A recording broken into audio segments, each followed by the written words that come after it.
Bago ka umalis ng iyong tahanan ay gawin niyo po muna ito upang sa ganon, swertihin ka sa inyong pupuntahan. Ay di ba nga po't sabi nga po ay maglagay ka ng 50 pesos sa likod ng inyong pong cellphone upang sa ganon hindi ka naubusan ng pera. Hindi lang po yan sa likod ng cellphone nilalagay. Nilalagay din po ito sa loob ng ating pong sapatos upang sa ganon, lalo na kung ang transaksyon na pupuntahan ninyo ay tungkol sa usapin ng kaperahan.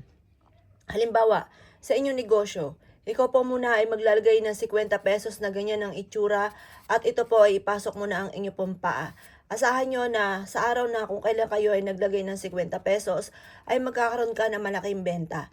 Halimbawa, ikaw po ay nag-aahente ng lupa.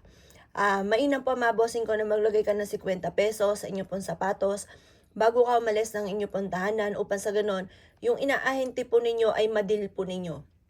At ikaw ay maging matagumpay lalo na sa pera. Lalo-lalo na kung ikaw ay tataya ngayong araw na ito kung kailan mo ito mapapanood. Maglagay ka ng 50 pesos na ganito ang itsura, nakaharap na ganyan. Pagtanggal mo ng inyong sapatos, nakaharap pa rin na ganyan yung tao, mabosing ko sa inyong pera. At pagkatapos ikaw ay tumaya. Mag-wish ka na ikaw ay mananalo ng jackpot.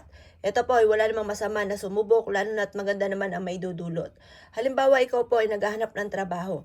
Para ikaw po mga bossing ko ay matanggap ka agad sa trabaho ay mainam na maglagay ka ng 50 pesos na nakaganyan mga bossing ko yung mismong mukha po ng tao ng 50 pesos.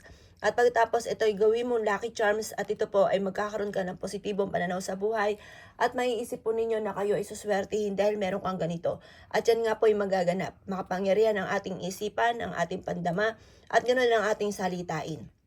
Ngayon mga bossing ko, kung ikaw naman po ay papuntang abroad at tungkol sa usapin ng transaksyon sa pera, mainam ba sa pagdating sa usapin ng transaksyon sa pera, kayo po ay gumamit ng 50 pesos na ilalagay nyo po sa inyo pong sapatos. Ang dulot nito ay napakaswerte. Huwag nyo na lang ipagsasabi kapag ginagawa nyo po ito.